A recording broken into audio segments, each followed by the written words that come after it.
chicos? ¿Cómo se encuentran? A ver, ¿qué tal? A ver, voy a ir compartiéndoles el material, ¿sí? ¿A quiénes están? Avi, Denis, Johan, Juan Carlos, Mirko, Sarawat y Yameli. ¿Qué tal, chicos? ¿Cómo están? Buenas tardes. Hola, Avi, ¿qué tal? ¿Cómo estás? Bueno, después de tiempo que nos estamos volviendo a ver, espero que se encuentren bien. Vamos a continuar con el temario que teníamos ya diseñado. Esta semana lo que vamos a ver es nociología. El tema de nociología es un tema que es importante dentro de la filosofía, dentro de la historia de la filosofía, porque hay varios filósofos importantes que hablan acerca del tema del conocimiento, como Descartes, Kant, Hume. Entonces, además, es el tema central de la filosofía moderna, ¿no? Que para muchos es una de las épocas más importantes de la historia de la filosofía, junto con la filosofía antigua. ¿Sí? Acá les voy a compartir el material. Ahí les comparto el material. Entonces, como les iba comentando, hoy día nos toca ver filosofía moderna. En la filosofía moderna, como vamos a ver hoy, el tema más importante es el tema del conocimiento, ¿ya? Hola Mirko, ¿qué tal? Entonces, el tema del conocimiento es el tema más importante de la historia moderna de la filosofía.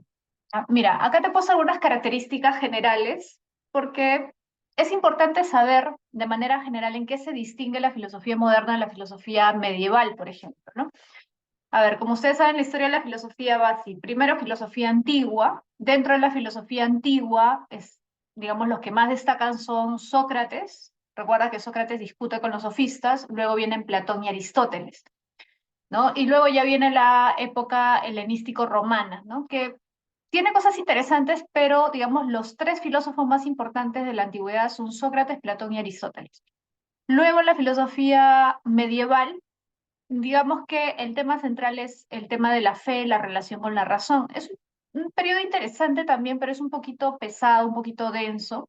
Y además está muy vinculado con la religión. Entonces, eso tiende a hacerlo un poco más, para algunos un poco más aburrida, un poco más tediosa también de analizar.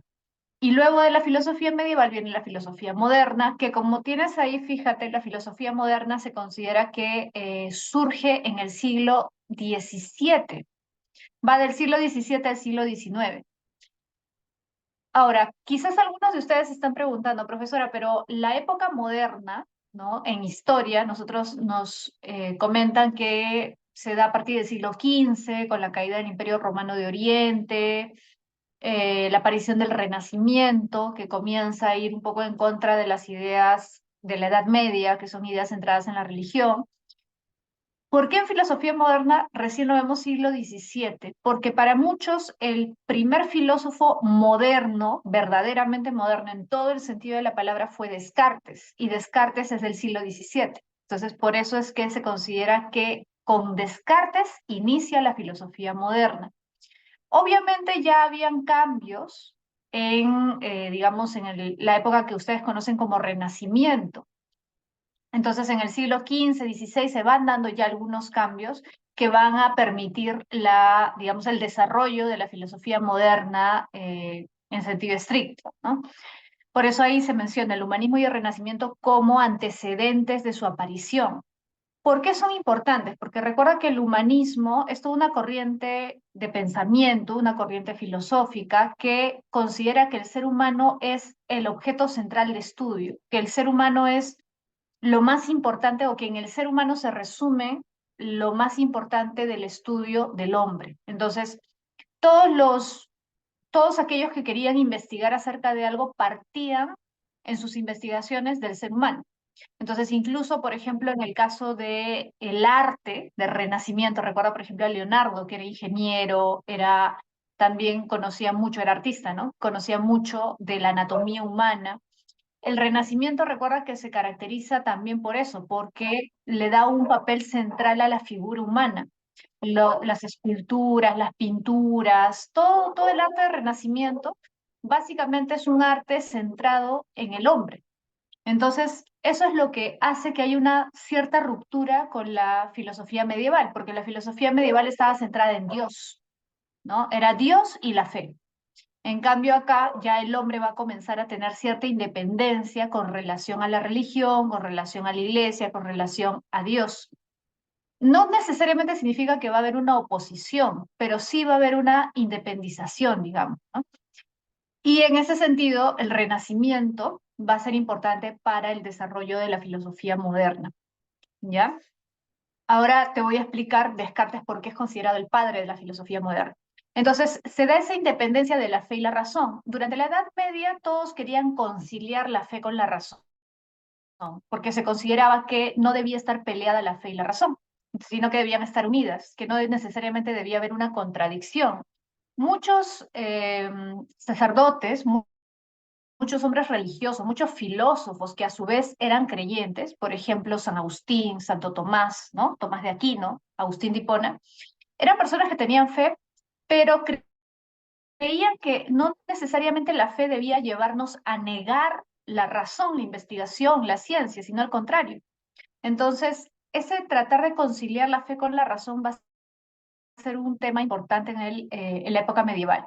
Sin embargo, en la época moderna, algunos van a considerar que una cosa es la fe y otra cosa es la razón, entonces no necesariamente hay que conciliarlas, sino que cada una tiene que ir por su camino, por un camino diferente, ¿no? Entonces, por eso es que precisamente van a aparecer humanistas, investigadores, artistas, que no les va a costar, digamos, ir en contra de lo establecido por la fe, por la iglesia, con tal de investigar o ir más allá en su conocimiento.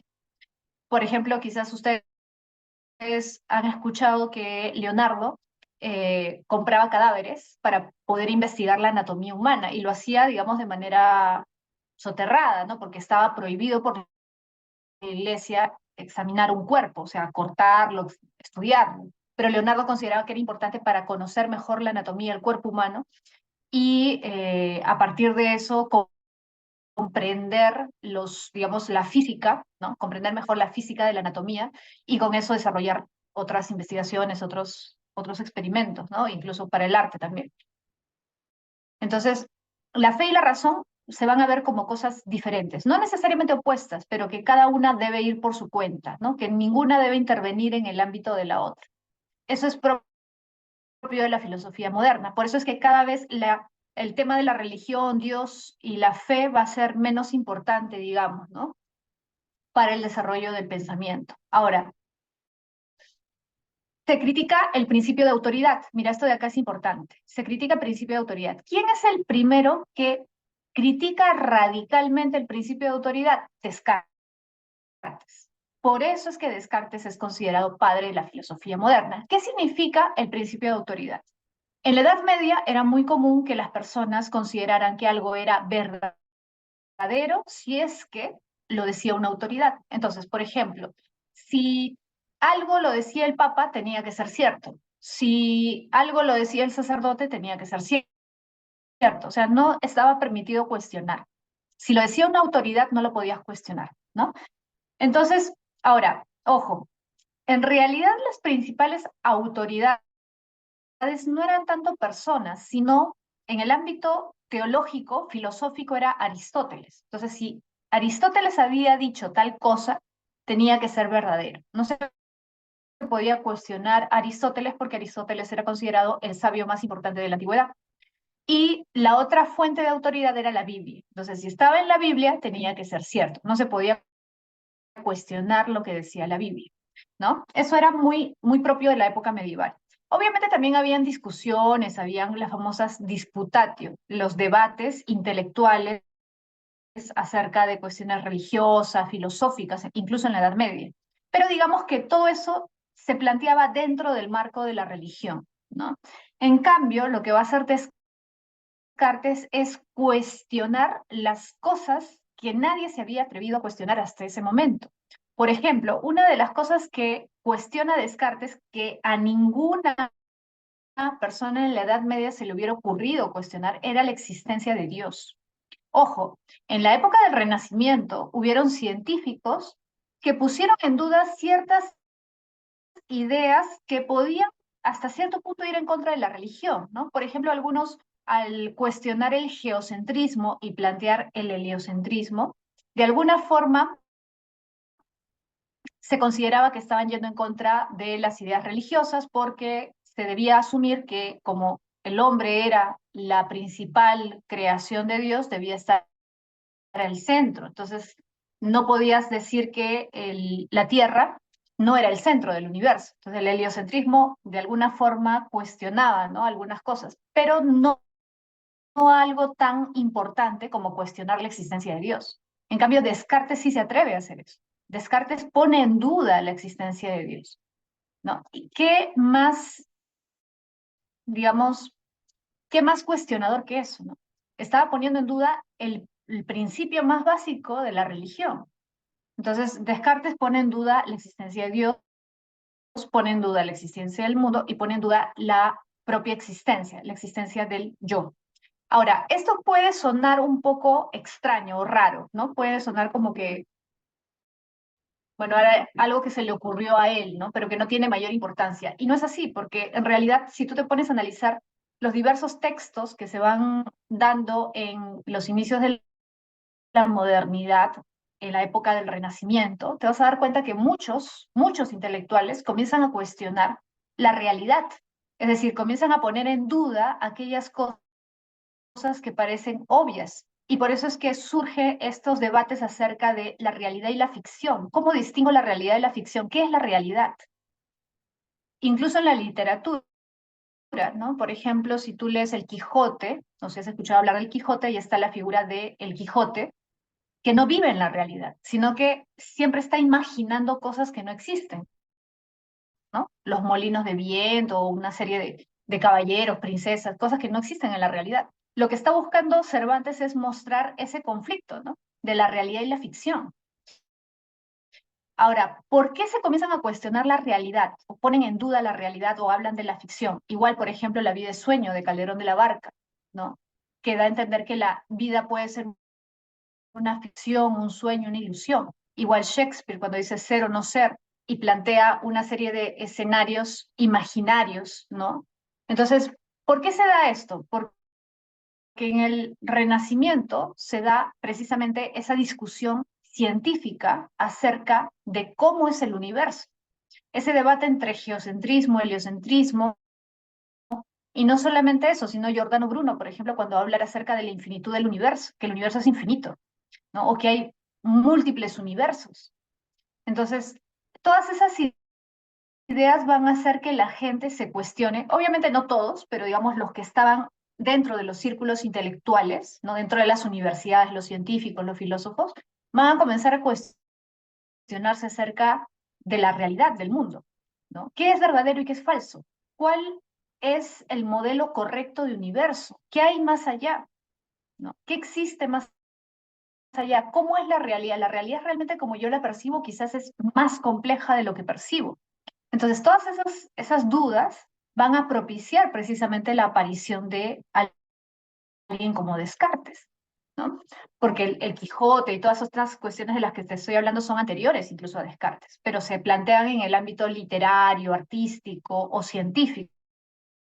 Pero en el ámbito filosófico, recién es Descartes el que va a cuestionar de manera radical todas estas ideas que se tenían en la época medieval. Entonces, por eso, lo más importante de la filosofía moderna, el tema central de la filosofía moderna es el conocimiento. ¿Cómo conocemos? ¿Hasta dónde conocemos? ¿Nuestro conocimiento es un fiel reflejo de la realidad o no? ¿Cómo podemos estar seguros de lo que conocemos? ¿Cómo sabemos que lo que observamos, lo que vemos, lo que experimentamos es cierto al 100%? Entonces, por eso el tema del conocimiento es el tema central de la filosofía moderna y está vinculado con todas las inquietudes científicas que se están desarrollando en ese periodo, ¿sí? Ahora, como vamos a ver, en la filosofía moderna se desarrollan tres grandes corrientes, ¿no?, nociológicas: el racionalismo, el empirismo y el criticismo. Acá están: racionalismo, empirismo y criticismo. Esas son las tres corrientes que vamos a estudiar hoy día. Vamos a ver sus principales representantes, ¿ya? Entonces vamos a empezar con Descartes, que es el principal representante del racionalismo. Ojo, el racionalismo fue una corriente muy amplia, ya que tuvo muchos representantes. Aparte de Descartes, hubieron matemáticos muy importantes. Descartes también era matemático. Leibniz, por ejemplo, que era un matemático alemán, también racionalista. Spinoza, que también era racionalista. Y así, ¿no? Hubieron muchos racionalistas en la época, no solamente de Descartes, que es siglo XVII, sino después en el siglo XVIII, ¿sí? Ahora, te decía que Descartes es considerado el padre de la filosofía moderna, porque es el primero que se atreve a cuestionar radicalmente el principio de autoridad y dice, a ver, ¿por qué yo nunca me he cuestionado la existencia de Dios? ¿Por qué yo siempre he asumido que Dios existe? ¿Qué pasa si no es cierto? ¿Cómo yo puedo tener la certeza, la seguridad de que es así? En realidad, yo he creído todo este tiempo que Dios existe porque así me han dicho desde niño que es, pero yo no he encontrado ninguna evidencia de su existencia. Entonces podría ser que esa idea sea equivocada y yo esté equivocado. La existencia del mundo. ¿Existe realmente un mundo tal cual yo lo pienso? O sea, ¿el mundo es tal cual yo me lo imagino? ¿O simplemente son estas ideas que yo tengo, son cuestiones mentales, pero no hay una realidad objetiva que refleje realmente lo que yo pienso del mundo, ¿no? Entonces cuestiona la existencia de Dios, cuestiona la existencia del mundo fuera de mis ideas, o sea, de mi cerebro, ¿no? Por decirlo así, digamos ya científicamente. Ya, yo tengo mi cerebro, tengo ideas, imágenes, yo estoy observando con mis ojos, ya, pero mis ojos, ¿qué cosas son? Son parte de mí. ¿Cómo sé yo que lo que observo es tal cual mis ojos lo observan? ¿Cómo sé yo eso? Segundo problema, ¿existe el mundo tal como nosotros lo pensamos? Tercer problema, ¿yo existo? ¿Cómo puedo estar seguro de que existo? ¿Qué es lo más radical, no? Dudar de la propia existencia. Bueno, esas son las tres preguntas que se va a hacer Descartes, ¿sí? Entonces, Descartes va a decir, yo ya no me conformo con lo que me han enseñado, con lo que me han dicho, no me conformo con aceptarlo. Yo mismo tengo que descubrir si es cierto o no es cierto todo lo que he aprendido, todo lo que supuestamente sé, ¿no? Entonces comienza a cuestionar. Fíjate acá, ese cuestionamiento es lo que se llama duda metódica, dudar de todo. Ojo, pero ¿por qué se llama duda metódica? El método es una serie de pasos que nosotros damos para alcanzar un resultado, ¿no? Por ejemplo, el método científico, los pasos que nosotros tenemos que seguir para alcanzar conocimiento científico. Bueno, en el caso de Descartes, él usa la duda como un método. Es decir, la duda para él le va a permitir, cuestionarlo todo, le va a permitir llegar a respuestas. Yo dudo de todo, sí, pero no es que sea un escéptico. El escéptico es el que duda de todo y se queda permanentemente en la duda. Y dice, bueno, no podemos conocer nada, no podemos estar seguros de nada. Pero Descartes no es un escéptico, porque Descartes dice, yo quiero saber si esto es verdad o no es verdad. Quiero alcanzar certezas, quiero estar seguro de los conocimientos que tengo. Pero para estar seguro, primero voy a cuestionar y voy a analizar, voy a ver hasta dónde puedo cuestionar esto y ver si es cierto o no es cierto. Entonces, la duda es un método, es una estrategia, es un instrumento, no es la finalidad, es un medio para determinar en qué puedo creer y en qué no puedo creer. Entonces, Descartes duda de todo, ¿sí? Por eso dice, dudar de todo lo que asumimos como cierto, con el fin de alcanzar alguna certeza.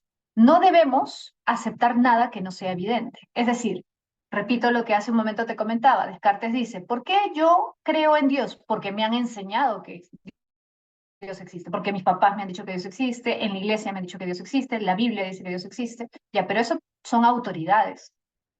No basta con que alguien con autoridad me diga, algo para que yo lo acepte. Puede ser que sea falso, puede ser que esas personas, sin mala intención, pero se estén equivocando. Entonces, puedo cuestionar lo que me han enseñado. No debo aceptar acríticamente lo que me han dicho. Solo debo aceptar lo que mi razón me dice que es verdadero. Ojo, no debemos aceptar nada que no sea evidente. Pero ojo acá, cuando yo escucho evidencia, cuando tú escuchas evidencia, piensas en la evidencia empírica, ¿sí o no? Normalmente nosotros escuchamos la palabra evidencia en sentido empírico, ¿no? ¿Cuál es la evidencia de que él fue el asesino? Ah, y acá está la evidencia empírica, ¿no? Pero en el caso de Descartes, para él la experiencia no me da evidencia. Entonces, cuando él habla de evidencia, no se refiere a lo empírico, se refiere a la razón, la racionalidad. Solo la razón me da certeza, solo la razón me da evidencia. ¿Y por qué? ¿Por qué duda tanto de lo empírico, profesor? Bueno, recuerda que Descartes dice que los sentidos nos pueden engañar y que muchas veces nos engañan. Y es más, él te pregunta, ¿no? Dialoga contigo en sus libros y te dice, a ver, ¿no te ha pasado alguna vez que creías que estabas viendo algo y eso que creías no era realmente lo que pensabas? Sí, muchas veces, ¿no? Muchas veces los sentidos nos engañan, nos hacen creer que hay algo donde no hay algo, te hacen creer que una persona que tú estás pensando y es otra persona. O, por ejemplo, cuando vas en la carretera, en la playa, de verano, ¿no? Cuando es verano, y ves a lo lejos y parece que hubiera agua en la pista y no hay agua, ¿no? El ser humano es muy proclive y muy propenso a tener ilusiones, alucinaciones, ¿no? Entonces, o incluso con fiebre, o cuando tienes un sueño, ¿no? O cuando estás en ese trance entre dormido y despierto y puedes sentir algo que en realidad no está ahí, o ver algo que en realidad no está ahí. Entonces, si todos sabemos que los sentidos no son 100% fiables, si a todos en algún momento nuestros sentidos nos han traicionado, ¿por qué confiamos en nuestros sentidos? O sea, ¿cómo los sentidos van a ser la prueba de algo si es que los sentidos nos pueden estar traicionando? Entonces Descartes va a decir, los sentidos no son 100% seguros. Y si no son seguros, no pueden ser la fuente de nuestro conocimiento. O sea, si alguien ya te engañó, no vuelves a confiar en él, ¿no? Entonces sería absurdo que yo confíe en los sentidos como la base de mi conocimiento, como la base de la verdad. Entonces Descartes va a decir, no puede ser los sentidos, tiene que ser la razón, porque la razón es inmune al error. Para él, la razón no falla. Recuerda que él es matemático, ¿no? Famoso plano cartesiano lo desarrolla él. Entonces, la matemática es eminentemente racional. Para él, la razón parte de principios verdaderos, evidentes. Entonces, así como en la matemática ocurre, para Descartes tiene que ocurrir en cualquier tipo de investigación o de conocimiento. Para alcanzar certezas, tengo que guiarme solo de mi razón. ¿Sí? Entonces, lo que busca Descartes es la verdad. Lo que busca Descartes son conocimientos verdaderos. Lo que busca Descartes son certezas. Esa certeza solamente la puede dar la razón, ¿no? Ahora, mira, duda de todo, ya dijimos, duda de Dios, duda del mundo, duda de su propia existencia, pero mientras duda de todo, dice, a ver, si dudo de todo, hay algo de lo que no pueda dudar. ¿Alguna cosa habrá de la que no pueda dudar? ¿Qué es lo único obvio mientras dudo de todo? Él dice, bueno, lo único obvio es que estoy dudando. Ya, pero si estoy dudando, significa que estoy pensando, ¿no? O sea, la duda es una forma de pensamiento, ¿no? Entonces, si estoy dudando, significa que estoy pensando, ok, pero si estoy pensando, significa que soy algo. O sea, no puede ser que estoy pensando sin ser nada. El pensamiento es una función de algo, de un ser. Ese ser soy yo. Ok, entonces si dudo, pienso. Si pienso, entonces significa que sí soy algo, que existo. Ok, primera certeza, yo existo. Acuérdate que había puesto en duda su propia existencia, pero ahora dice, no, sí existo. La prueba de mi existencia es mi pensamiento. Eso significa pienso, luego existo. Ojo, el luego no significa después. No es que primero soy un ente pensante nada más y después recién me vuelvo algo existente. No. Luego significa entonces, en consecuencia, ergo, por lo tanto. Eso significa luego. No es temporalidad. ¿Ya? Entonces, pienso, es decir, significa que existo. Si pienso, entonces existo. Entonces, la primera certeza a la que llega Descartes es la certeza de su propia existencia. Yo existo. Esa es la primera certeza. Ahora, ya estoy seguro de que soy algo que existe. Ok. ¿Y Dios existirá o no existirá? A ver, voy a analizar qué ideas, qué pensamientos hay en este ser que soy yo, que es lo único que hasta ahora tengo seguro que existe. Ok. ¿Qué ideas tengo? A ver, Descartes va a decir, yo pienso acerca de muchas cosas. Por ejemplo, pienso acerca de cosas simples como un perro, un gato, ¿no? Porque los veo, ¿no?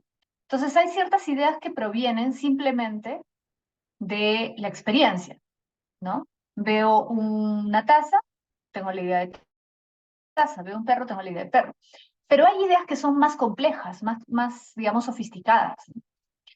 Por ejemplo, los científicos o los matemáticos tienen, por ejemplo, en su mente la idea de perfección, o la idea de infinitud, o la idea de eternidad. Cuando un físico, un astrónomo, un astrólogo, perdón, un cosmólogo, habla acerca del universo, ¿sí? Y se refiere al universo como infinito, eterno. Esas ideas de eternidad, infinitud, perfección incluso, no se corresponden con algo de la vida real. O sea, nadie ha visto lo infinito. O sea, tú puedes decir, ya, profesora, yo tengo la idea de perro porque he visto un perro, pero ¿cómo tengo la idea de infinito? ¿Has visto algo infinito? ¿Has visto la infinitud del universo? No, y sin embargo entiendes a qué se refiere un científico cuando dice que el universo es infinito. Pero ¿cómo lo comprendes? ¿Cómo esa idea está en tu cabeza, en tu mente, si nunca has visto lo infinito? ¿Cómo en tu mente está la idea de perfección si nunca has visto algo perfecto? Porque no existe perfección en la realidad empírica. Entonces, Descartes va a decir, hay ideas que no provienen evidentemente de la experiencia. La idea perro proviene de la experiencia, la idea árbol proviene de la experiencia, la idea taza proviene de la experiencia. Pero hay ideas que no provienen de la experiencia. Porque nadie ha visto lo infinito, nadie ha visto algo perfecto, nadie ha visto la eternidad. Entonces, ¿cómo tenemos esas ideas en nuestra mente? Si no provienen de la experiencia, ¿de dónde provienen? Ah, no son ideas adquiridas. Entonces, si no lo he adquirido, sino que ya he nacido con esas ideas, ¿cómo le llamo? Innatas. O sea, significa que no las he asimilado con la experiencia, sino que son ideas que ya vienen de antes. Es decir, yo he nacido con esas ideas. Hay ideas innatas. La idea de perfección, la idea de infinitud, todas esas ideas son innatas. Entonces, por eso es que Descartes va a decir, esas ideas que no provienen de la experiencia, esas ideas son más importantes que las que provienen de la experiencia. ¿Por qué? Porque las que provienen de la experiencia pueden ser equivocadas hasta cierto punto, porque ya sabemos que los sentidos nos pueden engañar, o simplemente son ideas de cosas particulares que no tienen mayor relevancia. En cambio, las ideas innatas son ideas generales, son ideas trascendentes, son ideas que me hablan del mundo en un sentido superior, por decirlo así. Entonces, Descartes va a considerar que las ideas que más importan son las ideas innatas, ¿sí? Ahora, te decía, estaba analizando las ideas que tenemos en la mente. Ahora, si he nacido con esas ideas de todas formas, ¿cómo justifico que he nacido con ellas? ¿Por qué he nacido con esas ideas? Para Descartes, no puede haber una respuesta lógica, coherente, a no ser que yo asuma que esas ideas provienen de un ser con esas cualidades. Es decir, la idea de perfección, de infinitud y de eternidad solo pueden existir si existe un ser eterno, perfecto e infinito. ¿Y cómo nosotros llamamos a un ser eterno, perfecto e infinito? Dios. Entonces, solamente un ser con esas características puede haber generado en un ser imperfecto, finito y temporal, como el hombre, ideas opuestas a su propio ser. O sea, no hay forma de explicar cómo un ser finito, imperfecto y temporal pueda tener esas ideas en su mente, salvo asumiendo que hay un ser que sí tiene esas cualidades. ¿Se entiende? Entonces, para Descartes, Dios tiene que existir, ¿no? Este Dios con esas características. Ahora, además, otra cuestión es el tema del mundo, ¿no? De la realidad. ¿La realidad existe o no existe? A ver, si Dios existe, porque para él primero ya demostramos la existencia del yo, del sujeto. Luego ya demostramos la existencia de Dios. Ahora, ¿cómo demostramos la existencia del mundo? Bueno, Descartes va a decir, bueno, si existe Dios y Dios es un ser perfecto, tiene que ser bueno, no puede ser malo. Y si Dios es un ser bueno, no permitiría que yo crea que el mundo existe cuando no existe. No permitiría en todo caso que yo viva engañado pensando que el mundo es como yo lo percibo cuando en realidad no es así. Entonces, el mundo, si Dios existe, tiene que existir. Porque si Dios existe y es bueno, sería absurdo que permita que yo viva engañado toda mi vida. Entonces, el mundo también existe para Descartes, ¿no? Entonces, las tres preguntas, las tres cosas que él había puesto en duda, al final dice, sí, sí existen. Ahora, alguien podría decir, profesora, pero no es lo mismo porque al final dice lo mismo que la filosofía medieval, que Dios existe. Aparentemente, pero si te pones a pensar, él pone en duda primero todo. O sea, él no lo acepta y no dice, bueno, como el Papa dice que Dios existe, yo tengo que asumir que Dios existe. No, él lo cuestiona. Y eso para su época ya era bastante. Aunque al final diga Dios existe, de todas maneras ahí hay algo diferente, porque él está llegando a la conclusión de que Dios existe por su razonamiento. No dice Dios existe porque la Biblia dice que Dios existe. No, no dice Dios existe y yo creo en Dios porque el Papa dice que Dios existe. No. Él llega a la conclusión de que Dios existe, pero porque su razón lo ha llevado a estar seguro de eso. Entonces, para Descartes, o mejor dicho, Descartes, eso es lo importante, el proceso de duda y el razonamiento que él sigue para llegar a las certezas. Por eso para él la única vía para alcanzar la certeza y la verdad es la razón, ¿sí? Ahora, en ese sentido, fíjate, en vez de el principio de autoridad que propone el principio de certidumbre. Entonces, el principio de certidumbre reemplaza al principio de autoridad. Entonces, a partir de ahora, yo no voy a asumir que algo es verdad porque lo dice una autoridad. A partir de ahora, voy a asumir que algo es verdad si es que razonando, ¿no? Llego a la conclusión de manera lógica que es verdad. Es mi razón. Soy yo como ser racional el que debe llegar a la conclusión de si es verdadero o no. ¿Te das cuenta? Entonces ahí ya hay un cambio con respecto a la filosofía anterior, ¿sí? Reemplaza el principio de certidumbre al principio de autoridad. Y es más, hasta ahora, por ejemplo, en filosofía, cuando vemos falacias, hablamos de la falacia, por ejemplo, ad hominem, ad verecundiam, ¿no? Ad ignorantiam, etc. Y cuando hablamos de ad verecundiam, hablamos precisamente de cómo hasta ahora hay muchas personas que asumen que algo es verdadero simplemente porque lo dice una autoridad. O sea, esa forma de pensamiento medieval en realidad sigue existiendo. Muchas veces pensamos que esto es algo de sentido común o que no tiene mucha relevancia, pero cuando nos ponemos a analizar las cosas que pasan en la actualidad, por ejemplo, nos damos cuenta de que mucha gente sigue pensando como en la época medieval. O sea, las personas en su gran mayoría, o muchos en todo caso, asumen que algo es cierto porque lo dice una autoridad. Y eso está mal, porque no necesariamente es así. Y hay que cuestionar por eso cualquier autoridad. Claro, acá se está cuestionando, por ejemplo, la autoridad de la iglesia, pero ¿por qué solamente la autoridad de la iglesia? ¿Por qué no cuestionamos, por ejemplo, la autoridad de una institución internacional? ¿Por qué asumimos que lo que dice la ONU es cierto? ¿Por qué asumimos que lo que dice la OMS es cierto? ¿Por qué asumimos que lo que dice la OEA o un presidente o un premio Nobel es cierto? ¿Acaso no se pueden equivocar?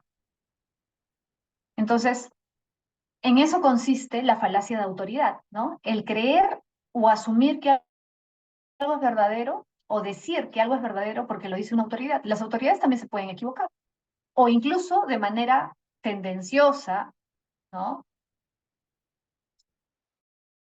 Pueden mentir. Entonces, la filosofía moderna precisamente lo que hace es romper con esa forma de pensamiento, pero si lo analizamos bien, podemos ver que hay muchas personas que todavía siguen el principio de autoridad en la actualidad, lo cual es equivocado. Ahora, alguien podría decir, profesora, pero una autoridad, por ejemplo, un especialista, una persona que, no sé, la OMS, pues es una autoridad en la salud, ¿cómo se va a equivocar la OMS? No se puede equivocar. Por ejemplo, en pandemia, hubieron médicos que decían que el COVID era un resfriado que se pasaba tomando una sopita. Médicos, ¿no eran autoridades? Sí. Y precisamente porque hay gente que cree ciegamente en las autoridades, hubo gente que creyó eso y se equivocó. Las autoridades se pueden equivocar, sí se pueden equivocar, incluso las autoridades científicas. Entonces, por eso es importante, ¿no? Criticar el principio de autoría. El hecho de que lo diga una autoridad no lo hace automáticamente verdadero. Ahora, es cierto que una persona especialista, un científico sobre todo, que es especialista en una materia, se supone que tiene más autoridad que otro, que no tiene una especialidad en la materia, que una persona, no sé, que se dedica a otra cosa, ¿no? Completamente distinta. Claro, puede tener más autoridad, pero una cosa es tener más conocimiento y por lo tanto un poco más de autoridad para hablar sobre algo y otra cosa es que automáticamente todo lo que diga sea cierto, porque él lo dice. No, porque la ciencia no funciona así. O sea, la ciencia no se basa en quién dice algo. La ciencia busca el conocimiento verdadero, busca el conocimiento verdadero. Entonces, el que lo diga uno u otro no es importante. Lo importante es qué se dice. Entonces, lo que yo tengo que analizar es el contenido. ¿Qué me está diciendo? No tengo que fijarme en quién me lo está diciendo. Y eso es lo que hace Descartes, ¿no? Por eso Descartes dice, no me importa que lo diga el Papa, no me importa que esté en la Biblia. Claro, toda mi vida me importó y por eso es que yo asumí que era cierto, porque siempre me dijeron tales personas que era así. Pero ¿por qué no puedo cuestionarlo? ¿No? ¿Por qué no lo analizo yo por mí mismo si yo soy un ser racional? ¿Acaso debo aceptar simplemente como un niño todo lo que me dice?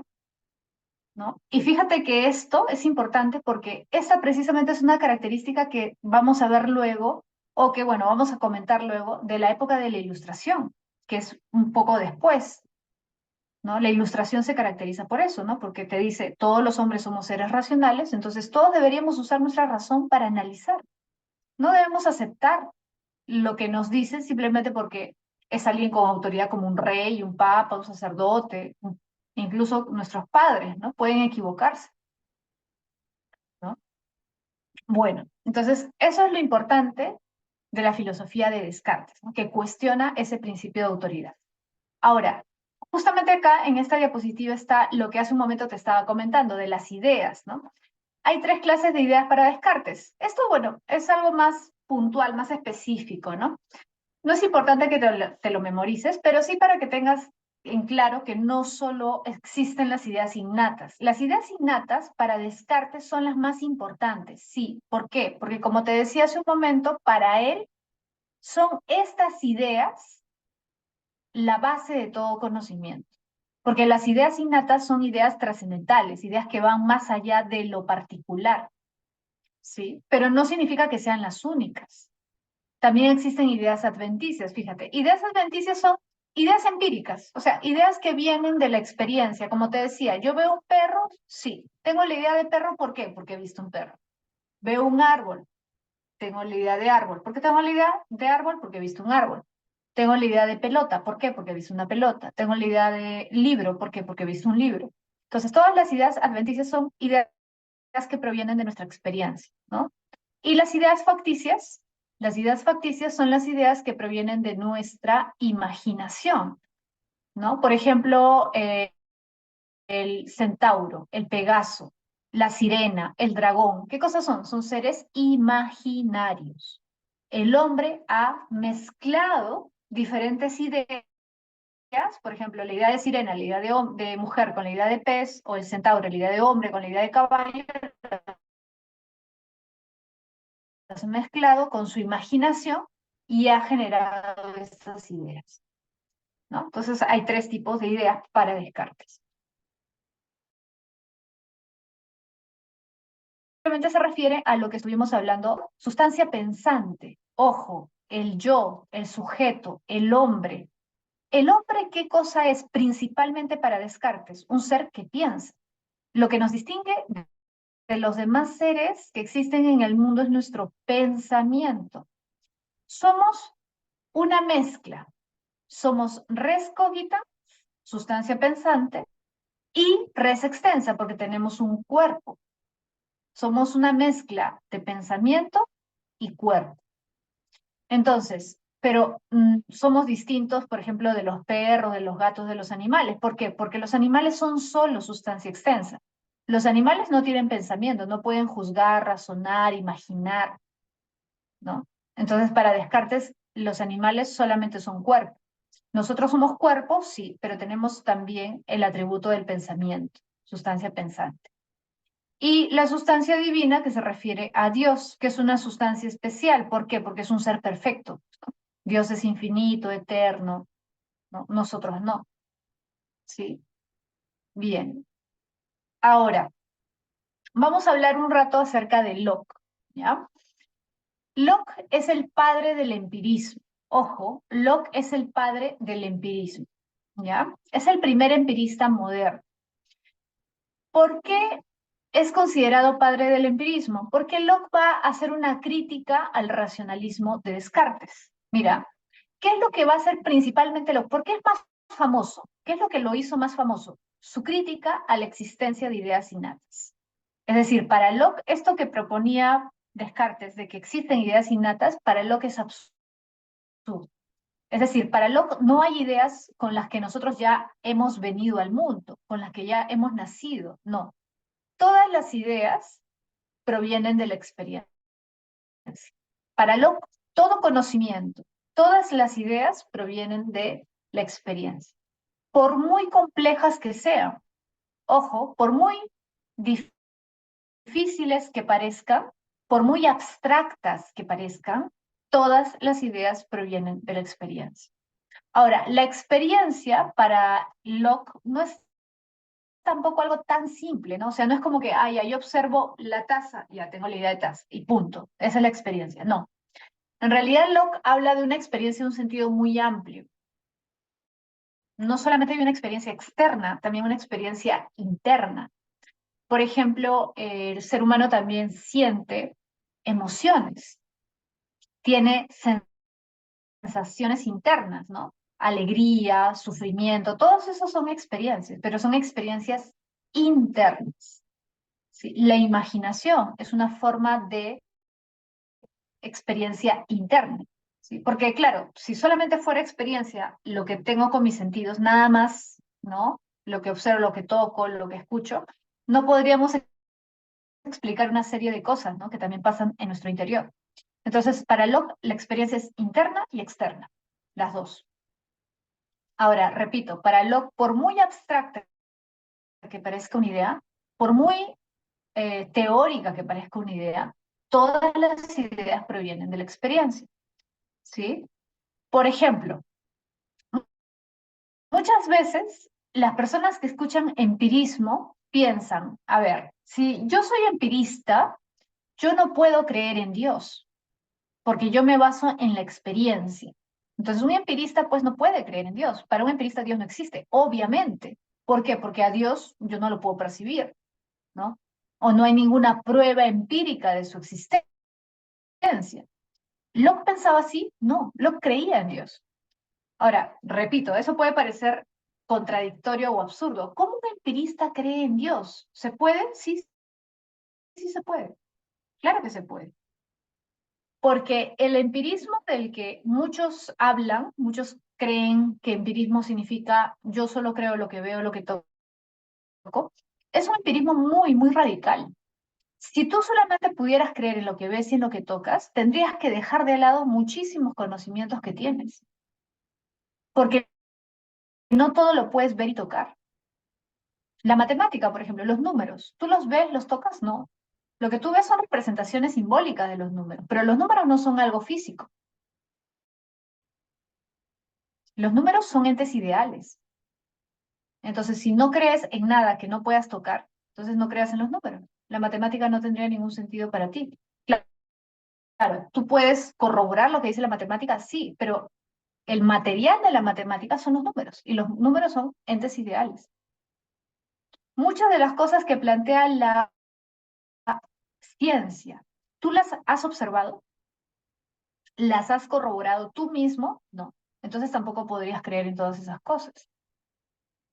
Entonces, las personas que creen que el empirismo consiste en creer solo en lo que observo, en lo que experimento, esas personas lo que están planteando es un empirismo radical. Locke no es un empirista radical. ¿Existe empirismo radical? Sí, pero Locke no es empirista radical. Por eso te digo, Locke, a pesar de que puede parecer extraño para muchos, siendo empirista cree en Dios. Ahora, ¿cómo justifica Locke? Ojo, porque no es simplemente que cree y dice, ah, ya yo creo en Dios, es mi creencia, ¿no? No tiene nada que ver con mi filosofía, no. Él justifica su creencia en Dios, sí. Él dice, ¿se puede creer en Dios siendo empirista? Sí. ¿Y cómo lo justifica? ¿Cómo lo explica? Ya te voy a explicar cómo lo hace. Él dice, a ver, todos, por experiencia, todos, sabemos que las cosas que existen en este mundo, todas las cosas, han tenido un origen, un creador, una causa, un generador. Por ejemplo, este mouse. Si yo lo tengo acá, no es porque apareció de la nada, o sea, yo lo compré, alguien lo fabricó, ¿no? Igual, por ejemplo, no sé, este celular, tengo un celular, el celular alguien lo hizo, ¿no? Esta taza también yo la compré, alguien la hizo. Yo, tú, no hemos nacido de la nada, no hemos surgido de la nada por generación espontánea, ¿no? No, alguien nos hizo, alguien nos creó. Entonces, todas las cosas que existen han sido generadas, producidas, creadas, fabricadas por alguien, por algo, ¿no?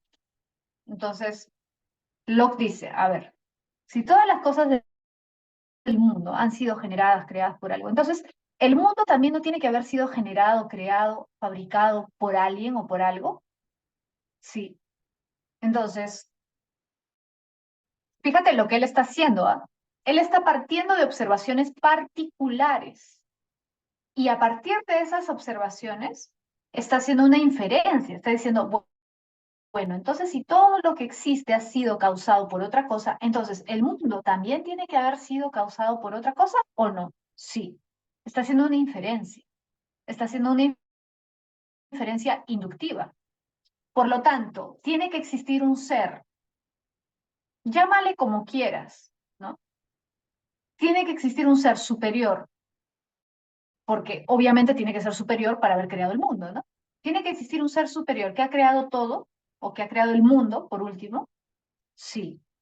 Y cómo nosotros nos hemos acostumbrado a llamarle a ese ser creador superior, Dios. Si quieres, llámale de otra forma, no me importa. No significa que tiene barba, que mandó a su hijo para morir por nosotros y que es el cristianismo, el Dios cristiano. No, él está hablando simplemente de la idea de un ser superior. Entonces, si todas las cosas han sido creadas, generadas por algo, ¿el mundo también tiene que haber sido creado, generado por algo? Sí. Ese algo, ese ser superior, nosotros los seres humanos le llamamos Dios. Entonces, ¿un ser superior tiene que existir? Sí, tiene que existir. Partiendo de la experiencia. Ojo, partiendo de la experiencia he llegado a la conclusión de que Dios existe. ¿Te das cuenta la diferencia con Descartes? ¿Por qué? que Descartes no parte de la experiencia. Entonces se puede llegar por vías distintas a la misma conclusión. Locke lo hace por una vía empirista. ¿Te das cuenta? ¿Qué es lo que critica Locke de Descartes? Lo que critica es que Descartes habla de ideas innatas. Para Locke, incluso la idea de Dios, la idea de perfección, la idea de eternidad, no son innatas. Son ideas derivadas de la experiencia. Son ideas complejas, eso sí, no son ideas simples, son ideas complejas. Pero eso no significa que sean racionales. No, para Locke toda idea, por más compleja que sea, es una idea adquirida por la experiencia. Entonces, ¿qué plantea Locke? ¿Qué propone Locke? Que la mente del hombre al nacer es como una, fíjate, es como una tabula rasa, es decir, como una tabla en blanco. Entonces es como si tu mente cuando naces, cuando eres bebito, fuera como una pizarra vacía, ¿no? Y conforme tú vas experimentando las cosas del mundo, vas escribiendo, entre comillas, ideas en tu mente. Entonces vas adquiriendo. Entonces, si te pones a pensar, esto, mira, esto que vimos en Descartes, ideas adventicias, facticias, innatas, ya, para lo, todos serían ideas adventicias, porque todas provienen de la experiencia. Todas las ideas provienen de la experiencia. Solamente que hay ideas que provienen de la experiencia que son más simples. Acá están, mira, las dos clases de ideas. Hay ideas que provienen de la experiencia que son más simples y hay ideas que provienen de la experiencia que son más complejas o compuestas, como le llama. Pero todas las ideas provienen de la experiencia, todas. ¿Qué quiere decir? Que el hombre no nace con ideas. El hombre no nace con ideas. La mente del hombre es como una tabla en blanco, ¿no? Sí. Entonces, todas las ideas surgen ¿de qué? De las impresiones que tenemos a través de la experiencia.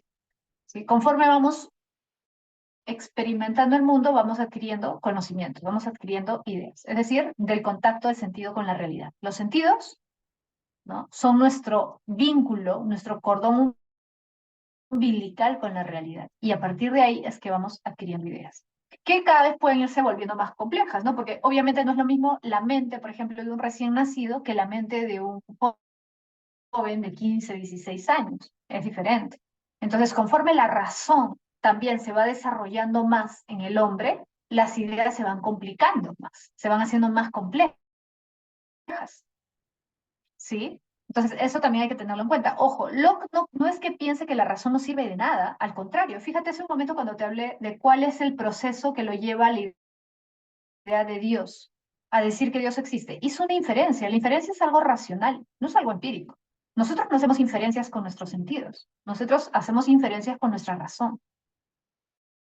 Entonces, Locke no desprecia la razón. Locke no considera que la razón no sirva de nada. Acá el problema es, ¿dónde se origina el conocimiento? Locke te diría, se origina en la experiencia, porque cualquier idea tiene como base la experiencia. Eso no significa que luego nosotros no podamos hacer un proceso racional. Obviamente que sí, porque también somos seres racionales. Pero la razón es como un segundo momento, un segundo paso. ¿Te das cuenta? Sí. Bien. Vamos a pasar ahora a hablar un poco acerca de David Hume. Mira, David Hume sí es representante de lo que nosotros llamamos un empirismo radical. Él sí es empirista radical, ¿ya? ¿Te acuerdas que hace un momento te decía?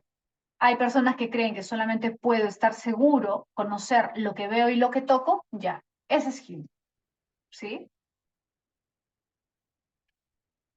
Hume, mira, plantea un empirismo radical porque considera que no podemos ir más allá de lo que nos dicen nuestros sentidos. Ahora, te vas a dar cuenta que ser un empirista radical tiene sus problemas, porque si tú dices, yo solo puedo conocer lo que mis sentidos me dicen, ojo, mis sentidos. Entonces, ¿cómo yo sé que lo que yo experimento es igual que lo que tú experimentas? ¿Cómo sé eso? A ver, te pregunto, supongamos que somos científicos, supongamos que somos, no sé, químicos, físicos, biólogos, no sé, astrónomos. ¿Cómo yo podría comunicarte mis conocimientos, mis investigaciones, si no sé cómo es que tú observas la realidad, cómo es que tú experimentas la realidad? Si te das cuenta, el problema con el empirismo radical es que te encierra en ti mismo. Si tú dices, yo solo puedo fiarme de lo que yo observo, de lo que yo experimento, ok, perfecto. Pero tú no puedes asumir que la manera como tú conoces, experimentas el mundo es igual que el otro, porque tú no estás en la cabeza del otro, porque tú no tienes los sentidos del otro. ¿Por qué asumes que lo que tú ves también lo ve el otro igual? Que lo que tú sientes es igual a lo que el otro siente. ¿Cómo puedes saber eso? ¿Cómo puedes estar seguro de eso? Y eso nos crea un problema, porque si yo no puedo estar seguro de eso, yo no puedo hacer una inferencia y decir, ah, este es un conocimiento universal. No.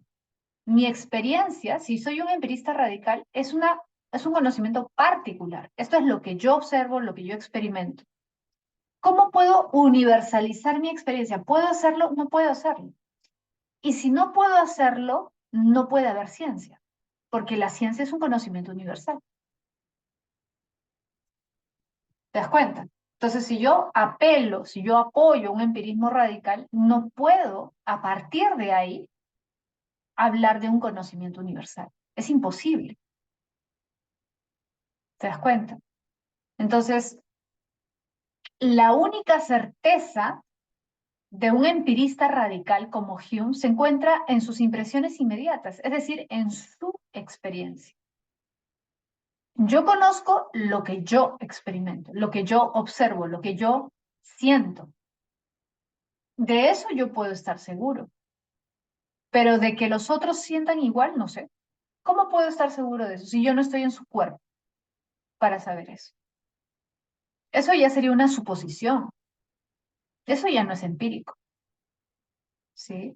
Por eso es que Hume va a ser crítico de una serie de ideas, ojo, ideas que son importantes para la ciencia, que pueden parecer muy abstractas, muy filosóficas, pero que son importantes para la ciencia. Mira, la idea de causa y la idea de sustancia. Son dos ideas que él critica, la idea de causa y la idea de sustancia. Vamos a hablar primero de la idea de causa, ¿ya?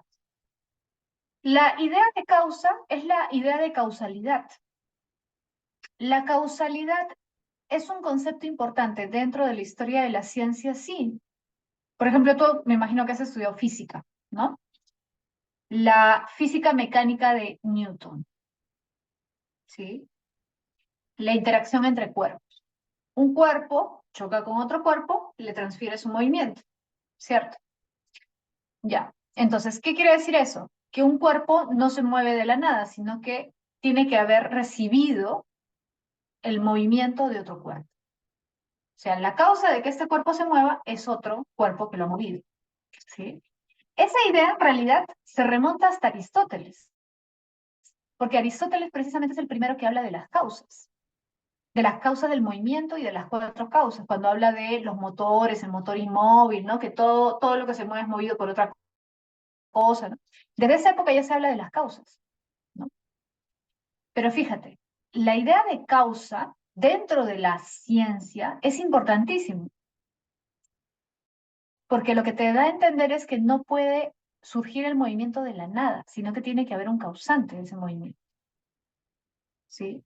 Y es más, si te pones a pensar, la idea de causa también está en Locke, porque Locke decía que todo tiene una causa, todo existe porque otra cosa existe.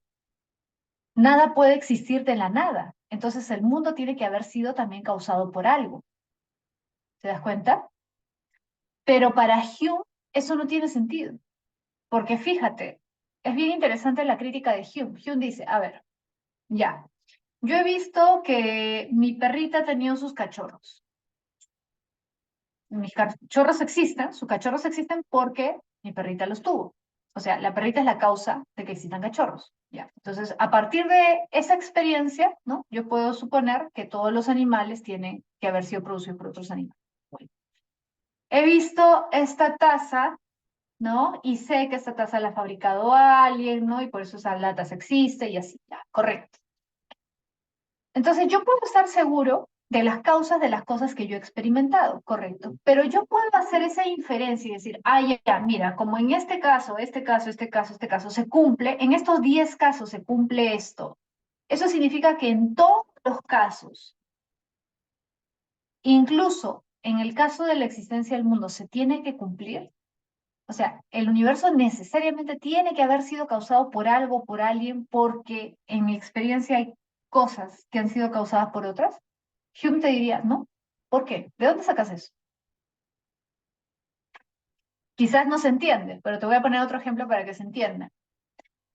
No sé si tú has escuchado de este famoso ejemplo que pone un filósofo de la ciencia, que se llama Popper, de los cisnes, ¿no? De los cisnes, que todos los europeos creían que todos los cisnes eran blancos. ¿Por qué? Porque en Europa solo habían cisnes blancos. Entonces, ¿qué pasaría si tú vieras, por ejemplo, si tú vieras durante toda tu vida solo cisnes blancos?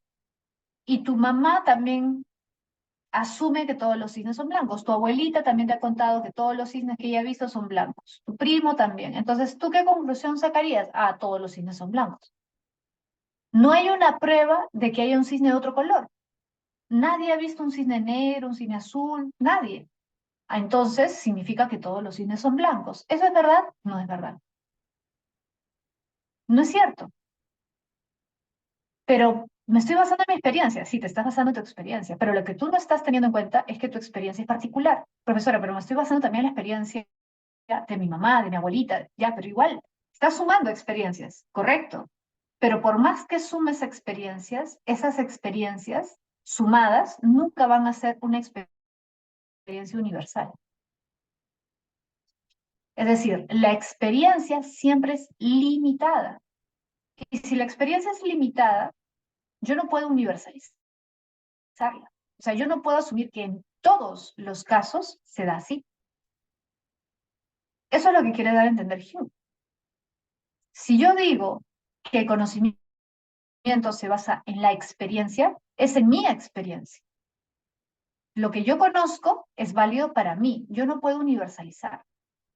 No puedo asumir que en todos los casos se dé igual solo a partir de mi experiencia. O incluso a partir de la experiencia de 2, 3, 4 personas. Eso es imposible. Entonces, para Hume, la idea de causalidad es falsa. ¿Por qué es falsa? Porque no se corresponde con la realidad. ¿Por qué no se corresponde con la realidad? Porque el hecho de que esto tenga una causa, de que yo tenga una causa, de que el mouse tenga una causa, no significa que todo en el universo necesariamente tiene que tener una causa. Esa es una idea para Hume equivocada. Es una idea que parte de nuestra costumbre. O sea, como estás acostumbrado a ver ciertas cosas, como estás habituado, asumes que siempre va a ser así. Lo mismo que los cisnes. Como has visto siempre que todos los cisnes que tú has visto son blancos, asumes que todos tienen que ser blancos. Es el hábito lo que te hace pensar eso. ¿Sí? Entonces, ahí está el problema, porque si yo quiero formular una ley científica, como hace Newton, a partir de observaciones particulares, para Hume no sería posible, porque tú estás yendo más allá de tu experiencia. Es más, para Hume tú estás traicionando la experiencia, porque estás pretendiendo que todos los casos que tú no has observado se cumpla lo que tú has observado. Pero eso es una cuestión racional, porque estás haciendo una inferencia, ¿se entiende? Ahora, la idea de sustancia también es falsa, dice Hume. La idea de sustancia es esto de acá, mira, esto que vimos acá, sustancia pensante, sustancia extensa, sustancia divina, ¿no? Sustancia pensante, pensamiento. Yo soy un ser pensante porque pienso, juzgo, imagino, por ejemplo, razono. Pero yo, ser humano, soy solo sustancia pensante, dice Descartes. No, también soy sustancia extensa, porque también tengo un cuerpo. Los animales también tienen cuerpo, sí, pero ellos no tienen sustancia pensante. O sea, ellos son solo sustancia extensa, nada más.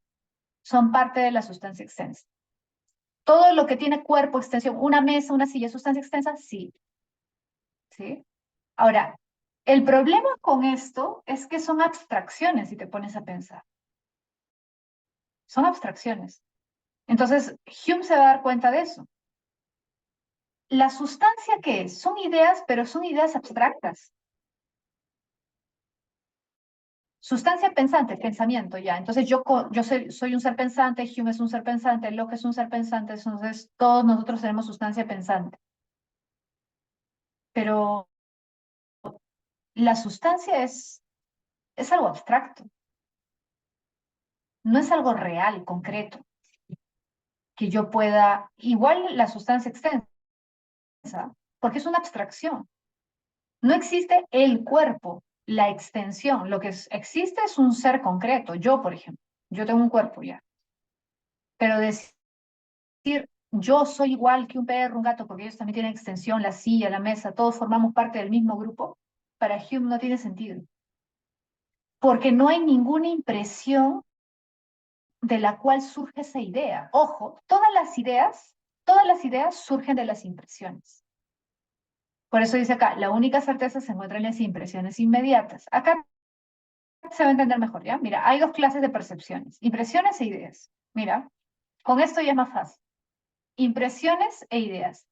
Impresiones es lo que tú sientes. Por ejemplo, en este momento tú estás percibiendo mi voz. Esa es una impresión, porque es lo inmediato, lo que tú estás percibiendo en este momento. O estás viendo, me estás teniendo una impresión de mí, una imagen de mí. Si estás comiendo algo, supongamos estás comiendo una manzana, tienes la impresión de la manzana por su sabor, porque la estás tocando, etc. ¿Ya? Esas son las impresiones. ¿Ya? Es la experiencia directa, directa, presente. Cuando fuiste supongamos, al zoológico, al Parque de las Leyendas y viste un león, en ese momento que lo estabas viendo tuviste la impresión del león. ¿Sí? ¿Y qué es la idea? El recuerdo. Entonces, tú tienes la idea del león porque alguna vez has visto un león. Profesora, yo no he visto un león, nunca he ido al Parque de las Leyendas, ya, pero lo has visto en un documental, en la tele o en algún lugar, ¿no? Ya, aunque sea así, no importa. Igual tú tienes una idea del león porque has visto en algún momento un león.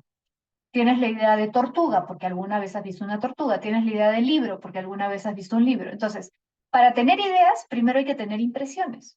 Si tú no tienes impresiones, no tienes ideas. Entonces, ¿cuál es la base? Lo primero que tiene que tener el hombre para tener ideas, impresiones. De las impresiones se derivan las ideas. ¿Qué es primero la impresión? ¿Qué es después la idea? ¿Qué es la idea? El recuerdo de la impresión. Ok, si las ideas son recuerdo de las impresiones, entonces significa que una idea no puede existir si no hay una impresión, ¿sí o no? Ahora, ¿tú has tenido la impresión de sustancia? No. Entonces, ¿cómo vas a tener la idea de sustancia si no has tenido la impresión de sustancia?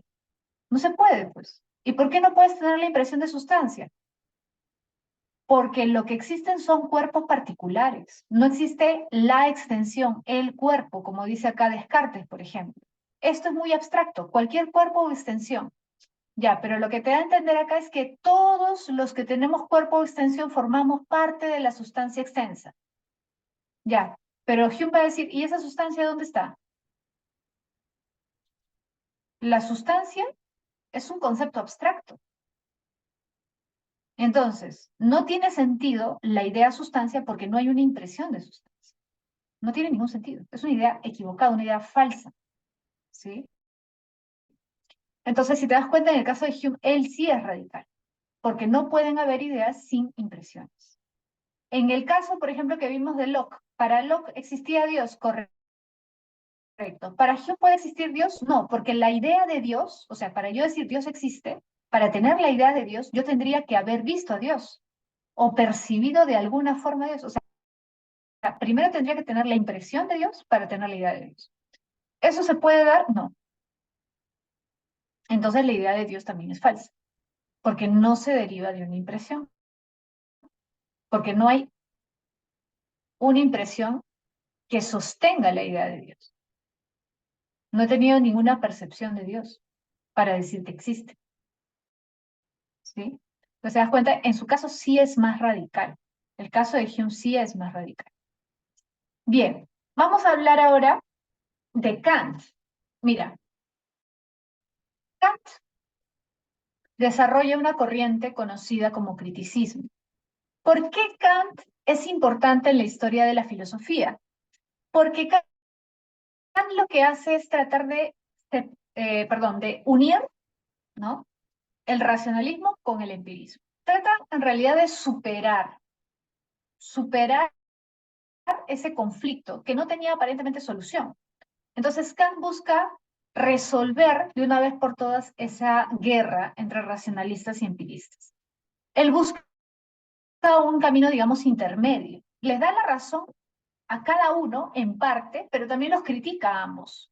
Por eso es que lo que él hace, publicar esta obra, su obra más conocida, que es la Crítica de la Razón Pura. ¿Por qué se llama Crítica de la Razón Pura? Porque ahí lo que hace es una crítica a aquellos que dicen que la razón pura es suficiente para alcanzar conocimiento. Es decir, que no necesitamos de la experiencia. Es decir, en otras palabras, lo que hace es una crítica al racionalismo. Al racionalismo. Ahora, profesora, ¿no que critica tanto el racionalismo como el empirismo? Sí, los critica a los dos. Pero ¿por qué le pone este título, aparentemente más crítico del racionalismo? Porque él era alemán y en Alemania lo que estaba de moda era el racionalismo. O sea, él al publicar esta obra estaba yendo en contra de la tradición más importante que existía en Alemania en ese momento en filosofía. O sea, estaba siendo bastante rebelde, digamos, ¿no?, con su época. Entonces, por eso es que va a escoger este título, pero no significa que solamente critica el racionalismo, va a criticar también al empirismo. Ahora, él propone un camino intermedio, busca unir, como te estaba diciendo, a ambas posturas, hacer una síntesis. Eso es hacer una síntesis, unir ambas posturas. Entonces él se pregunta, ¿hasta dónde puede llegar la razón? ¿La razón puede conocerlo todo, saberlo todo? ¿Puedo solo con la razón obtener conocimientos absolutamente ciertos, verdaderos? ¿Te acuerdas lo que hizo Descartes? Que Descartes creía que con la razón bastaba, ¿no? Y que la razón era la única fuente fiable de conocimiento porque con los sentidos no podemos estar seguros. Ya, Kant va a decir, no se puede. ¿Puedo solo con la razón conocer todo, alcanzar conocimiento verdadero? Kant va a decir, no, no es suficiente, ¿sí? Sin apoyo de la experiencia no se puede conocer todo. No, es más, o sea, ningún conocimiento es solo racional. No pueden haber conocimientos puramente racionales. Eso es imposible, ¿sí? Entonces, ¿qué es lo que va a plantear Kant? Una unión de ambos. Pero mira lo que dice acá. Ojo, para Kant el conocimiento tiene que darse a través de un encuentro entre la razón y la experiencia. Un conocimiento no existe si es que no hay una unión de razón y experiencia. Los dos son importantes. Ahora, acá dice, su filosofía representó un giro copernicano porque el sujeto se vuelve un agente activo y central en la constitución de conocimiento. Sí, eso del giro copernicano es importante. Cuando hablamos de giro copernicano se refiere a la revolución copernicana, ¿no? O sea, Copérnico plantea, tú sabes, el heliocentrismo. El heliocentrismo va en contra del esquema del modelo geocéntrico. Entonces, fíjate, ¿qué planteaba el geocentrismo? Que la Tierra estaba al centro y que el Sol y los demás planetas giraban alrededor de la Tierra, ¿no? Geocentrismo. ¿Y qué hace Copérnico? Plantea un modelo completamente distinto. Dice, no, es el Sol el que está al centro y la Tierra y los demás planetas giran alrededor del Sol. Entonces, ¿qué hace Copérnico? Lo que está haciendo es poniendo lo que era central como algo accesorio y lo que era accesorio como algo central. O sea, está cambiando los puestos. Lo que no era tan importante, el Sol, porque giraba alrededor de la Tierra, ahora es lo principal. Y la Tierra, que era aparentemente lo central, ahora ya no es central. Ya, lo mismo hace Kant, pero en el ámbito de la filosofía. Lo mismo, pero en el ámbito filosófico. ¿Por qué? Porque Kant considera que antes de él, todos, de alguna forma, ponían al objeto como lo más importante. Es decir, ¿qué es el conocimiento? Para Kant, o mejor dicho, para todos los filósofos anteriores a Kant. Yo conozco cuando yo veo el objeto.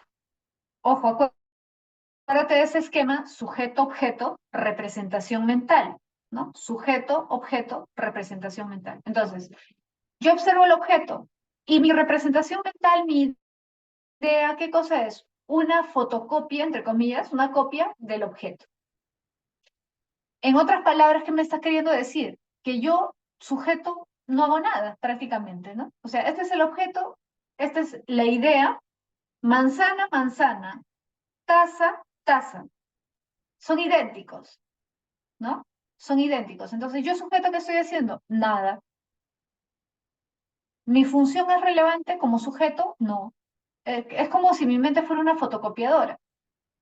Ya. Entonces, ¿qué elemento es más importante en ese esquema? ¿El sujeto o el objeto? El objeto. Porque es el objeto el que determina el conocimiento. Porque la idea es una copia del objeto. Pero Kant, ¿qué va a decir? No, no es el objeto lo más importante es el sujeto. Por eso es que para Kant la idea, el conocimiento, no es una copia del objeto. Por eso él hace esta distinción entre fenómeno y nómeno, ¿no? Una cosa es el nómeno, la cosa en sí, ¿no? Una cosa es la manzana en sí misma y otra cosa es mi idea de la manzana. Mi imagen mental de la manzana no tiene por qué ser igual que la manzana. ¿Por qué crees eso? Porque tú lo ves así. Ya, pues, pero ese es el problema. El hecho de que tú lo veas así no significa que es así. Entonces, la idea no es idéntica al objeto. Para Kant, la idea, el conocimiento es algo ya transformado por el sujeto. Ahora, ojo, ¿tiene que haber algo afuera para que yo tenga la idea de algo? Sí, tiene que haber un objeto, obviamente. Tiene que haber.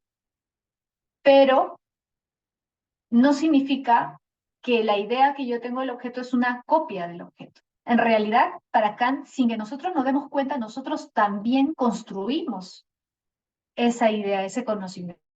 Es decir, modificamos la realidad para adaptarla a nuestra mente, si quieres llamarlo así. Transformamos la realidad en nuestra mente, la ordenamos, le damos un sentido. Entonces, una cosa es el nómeno, el objeto en sí, la cosa en sí, y otra cosa es el fenómeno, cómo nosotros pensamos en el objeto.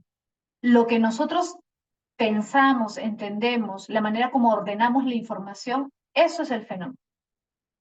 Y eso no se da simplemente por el objeto, sino que hay una interferencia del sujeto. Primero, porque es el sujeto a través de sus sentidos que capta las características físicas del objeto. Y segundo, porque el hombre es un ser racional y con su razón comprende la realidad de una forma. Por eso, por ejemplo, un perro, un gato, ¿tiene sentidos? Sí, tiene sentidos.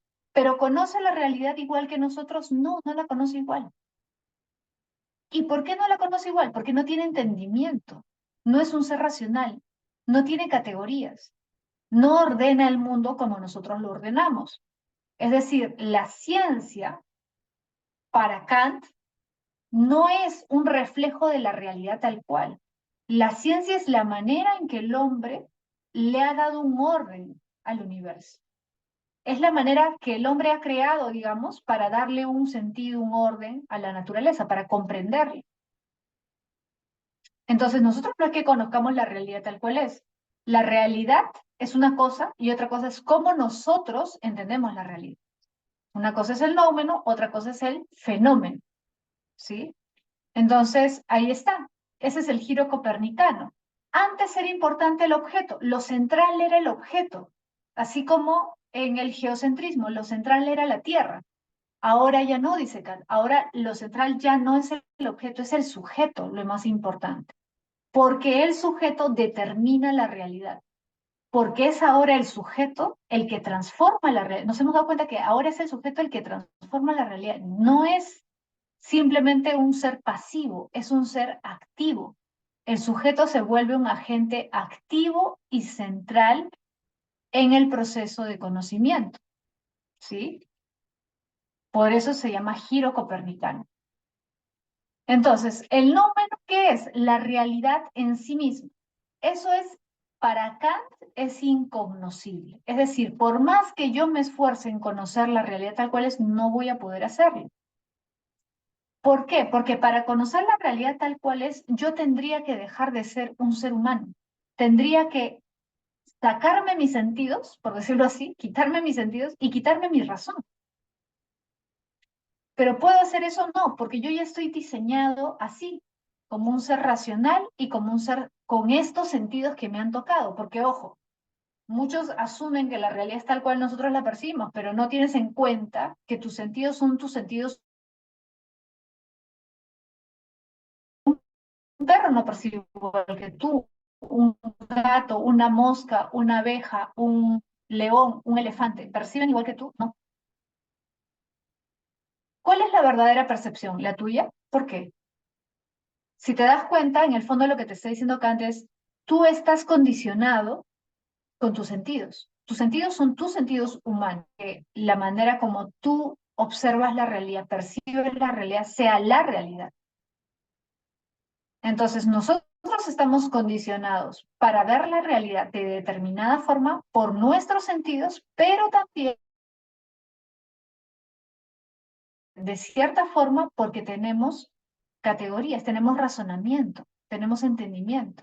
Y nuestro entendimiento busca darle un orden a la realidad, comprender la realidad de manera racional. Entonces, una cosa es la realidad, el nómeno, que jamás vamos a poder saber qué es el fenómeno, que es otra cosa, ¿sí? No es lo mismo por eso, nómeno y fenómeno. Son cosas diferentes, ¿sí? ¿Se ha entendido, chicos? Yo sé que es una la filosofía kantiana, es un tema bastante abstracto, pero también bastante interesante, ¿no? Ojo que esto que plantea Kant puede parecer un poco jalado de los cabellos, un poco loco, un poco raro, pero no sé si tú sabes, pero el pensamiento de Kant ha tenido mucha influencia incluso en la ciencia. Por ejemplo, alguien que parece ser que leyó a Kant cosas muy parecidas a las que plantea Kant fue Einstein, ¿no? Por ejemplo, una de tiempo. Y Kant también habla del espacio y el tiempo. Y dice que el espacio y el tiempo no existen como cosas fijas, como por ejemplo un poco planteaba Newton, ¿no? El tiempo y el espacio para Newton son absolutos, para Einstein son relativos, ¿no? Igual, algo parecido a lo que dice Einstein plantea Kant. Bueno, probablemente es una de las cosas más interesantes, importantes de la filosofía moderna, junto con Descartes, porque como te decía, Kant trata la discusión entre racionalistas y empiristas, ¿no? Entonces propone esta vía intermedia, que sería el criticismo, que busca darle importancia a las dos cosas. Tanto la experiencia como la razón son importantes. No puede haber conocimiento, recuerda, para Kant, sin razón o sin experiencia. En otras palabras, un conocimiento, por más, no puede ser absolutamente empírico, ¿sí? Y un conocimiento, por más sofisticado, abstracto que parezca, no puede ser enteramente racional o solamente racional. Por ejemplo, en el caso de las ciencias, para Kant, la ciencia es conocimiento. La ciencia es básicamente el conocimiento humano. Y la ciencia tiene de racional y tiene de empírica. Si la ciencia no fuera Pero para estar seguro de que el conocimiento científico es verdadero, válido, en todo caso, si quieres llamarlo así, hay que confirmarlo. ¿Y cómo lo confirmamos? A través de la experiencia, ¿no? Por eso las matemáticas, incluso que pueden parecer absolutamente racionales, finalmente constituyen conocimiento científico, sí. ¿Por qué? Porque tiene que validarse de alguna forma. ¿Y cómo lo validas? A través de la experiencia. Entonces, si no, no sería un conocimiento científicamente válido. ¿Te das cuenta? Entonces, todo conocimiento requiere de la razón y de la experiencia para ser considerado conocimiento. Por eso es que Kant, por ejemplo, critica la metafísica. O sea, las cosas de las que habla la filosofía tradicional, la filosofía, por ejemplo, Dios, el alma, estas cuestiones, no es que a Kant no le importen, a Kant le interesan mucho. Pero el problema, dice Kant, es que no podemos tener una respuesta acerca de esas cuestiones. O sea, yo no puedo decir, Dios existe o Dios no existe. Ninguna, ojo, ninguna de las dos cosas. Por eso es que Kant es un agnóstico. Yo no puedo afirmar ni negar la existencia de Dios, dice Kant. ¿Por qué? Porque para decir Dios existe, es decir, para tener conocimiento de Dios, tendría que tener alguna forma de corroboración empírica. Pero ¿podemos confirmar la existencia de Dios? No. ¿Por qué? Porque su propio concepto nos dice que Dios no es un ser material. Entonces, si Dios no es un ser material, ¿cómo voy a confirmar yo que existe? O que no existe. No puedo. Por lo tanto, yo no puedo afirmar ni que existe ni que no existe, ¿no? Ahora él dice, ¿sería bueno pensar que existe? Sí, sería bueno pues que existiera, ¿no? Porque eso significaría que hay justicia en el mundo, porque significaría que Dios va a castigar a los malos y va a premiar a los buenos, como dice la Biblia, ¿no? Entonces, ¿sería bueno que existiera? Sí, pero eso es una cosa, o sea, es mi deseo, y otra cosa es la realidad. ¿Puedo decir, como yo desearía que Dios existe, puedo decir que existe? No, no puedo, porque no hay forma de confirmarlo. No es un conocimiento, ¿no? ¿Sí? Bien. Entonces, eso es lo importante de Kant. Por eso es que Kant es crítico del racionalismo, porque el racionalismo sí trata de dar respuesta a estas cosas, ¿no? Por ejemplo, Dios existe. Descartes, pues. Descartes llega a la conclusión de que Dios existe, sí. Para Descartes es importante confirmar empíricamente la existencia de Dios, no, porque los sentidos para Descartes no son fiables. Entonces yo no necesito una corroboración empírica de la existencia de Dios. Basta con la razón. ¿Kant estaría de acuerdo con eso? No, porque para Kant no basta solo con la razón. ¿Te das cuenta? ¿Sí? Bien. A ver. Ya, entonces ya hablamos de Kant, ¿sí? Y ahora vamos a hablar de Hegel. A ver. Bueno, Hegel es un poquito más abstracto en algunas cosas, pero igual vamos a tratar de hacerlo sencillo para que no sea tan complicado. A ver, hasta acá hemos llegado. ¿Tienen alguna duda? Avi, Mirko o los demás. ¿Tienen alguna duda, alguna pregunta hasta dónde hemos llegado? ¿No? Ya.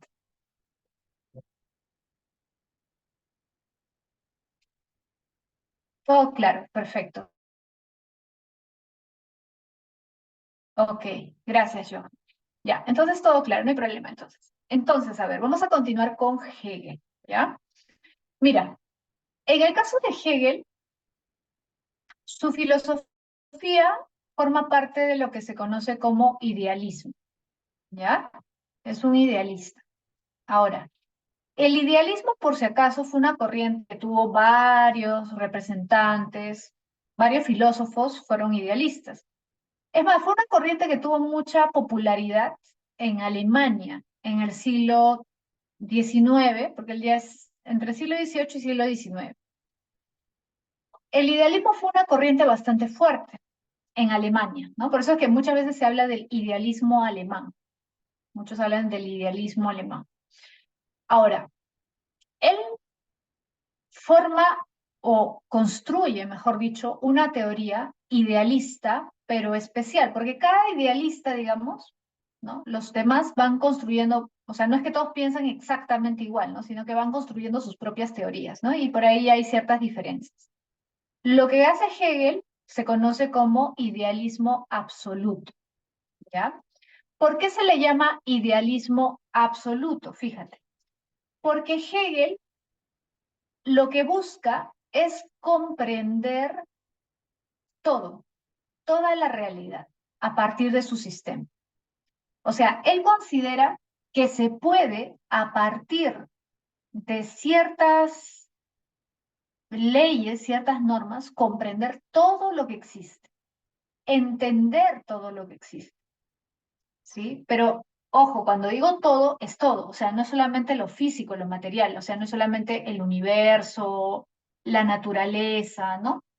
Todo significa la política, la ética, la religión, el arte, la historia, todo.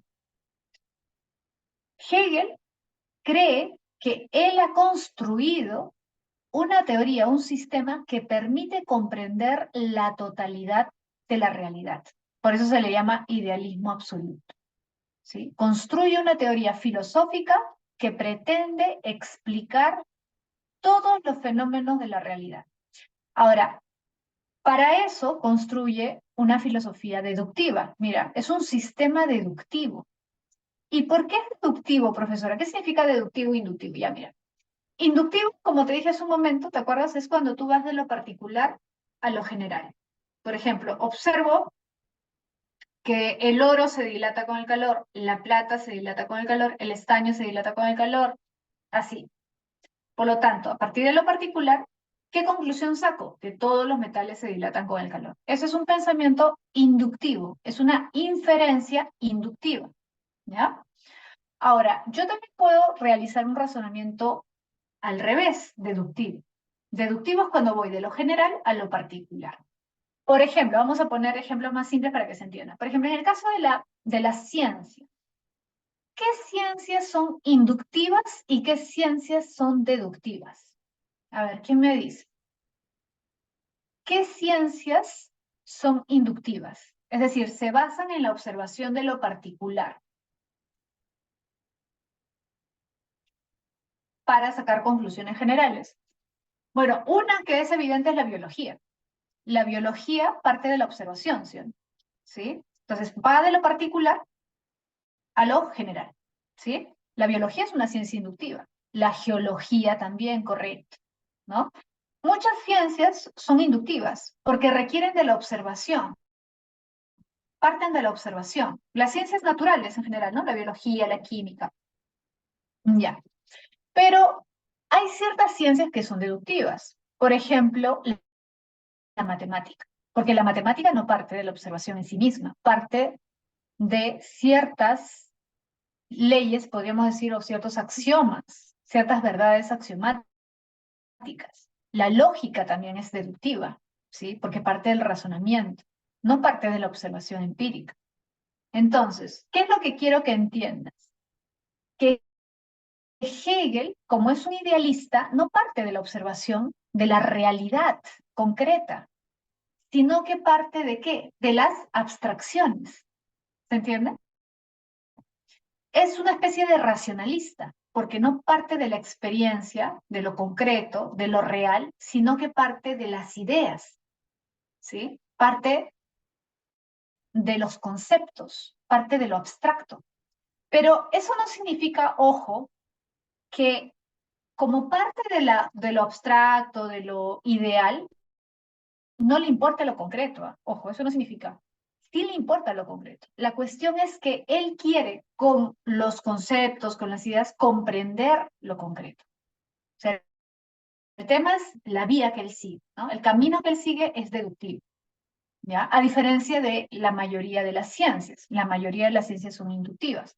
Por eso mismo es que Hegel es un tanto reacio a las ciencias. O sea, no es que no las considere, a ver, ¿cómo te explico? Mejor dicho, para Hegel la filosofía está por encima de la ciencia, de cualquier ciencia. ¿Por qué? Porque para Hegel las ciencias siempre están estudiando lo particular. Entonces su conocimiento siempre va a ser particular. O sea, su conocimiento nunca va a poder ir más allá del objeto que estudie. En cambio, la filosofía, precisamente como parte de lo abstracto, ¿sí? Parte de lo ideal, parte de lo general, no está limitada o constreñida a un objeto particular. ¿Te das cuenta? Entonces, para Hegel, la filosofía, por eso es que él hace una teoría filosófica, ¿no? Conocida como idealismo absoluto, un sistema filosófico deductivo que busca alcanzar el conocimiento de la totalidad de la realidad, ¿no? Él busca eso, ese es su objetivo, alcanzar un conocimiento de la totalidad de la realidad, pero a partir de lo general, de las ideas, y no de la realidad concreta, material. Por eso es que, quizás tú alguna vez has escuchado, Marx critica a Hegel, a pesar de que Marx también es dialéctico. Es más, la dialéctica la crea Hegel, ¿no? La dialéctica en la que se va a basar Marx. Marx valora algunos aspectos de Hegel como la dialéctica, pero es crítico de Hegel porque Hegel es idealista. En cambio, Marx es materialista. Marx parte de la realidad material, ¿no? Parte del estudio de la realidad empírica, mientras que Hegel parte de las ideas.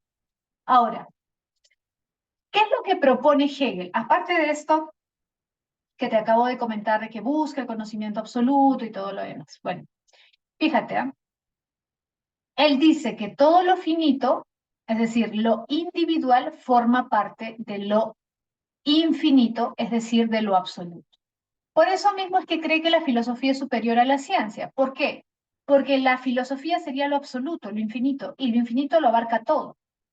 Lo infinito abarca todo. En cambio, lo finito no puede abarcar lo infinito. Por lo tanto, la ciencia no puede abarcar conocimientos que van más allá de ella, como la filosofía, la religión, el arte, la política, etcétera, ¿no? Entonces, para Hegel, lo finito, cada cosa particular, ojo, cada cosa particular, cada elemento de la realidad. Tú, por ejemplo, eres un elemento de la realidad, yo soy un elemento de la realidad, un perro, un gato, una fruta, un objeto, cualquier cosa, ¿sí? Que existe en la realidad es un ser individual, si lo vemos de manera separada. Pero todos nosotros formamos parte de la totalidad, del absoluto. Ahora, para Hegel, todo lo que existe tiene un propósito, tiene una razón de ser, existe por algo. Es decir, nada de lo que existe existe por azar. Nada de lo que existe existe porque sí. ¿Sí? Todo tiene un propósito, todo tiene un objetivo. El azar para Hegel no existe. ¿Por qué? Porque Hegel es racionalista. Todo existe por algo, todo existe para algo, todo tiene una razón de ser, una finalidad.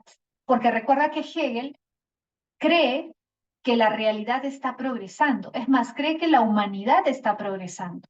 Claro, si nosotros hacemos, por ejemplo, un estudio histórico, nos vamos a dar cuenta de que los primeros hombres eran seres que comprendían muy poco de la realidad.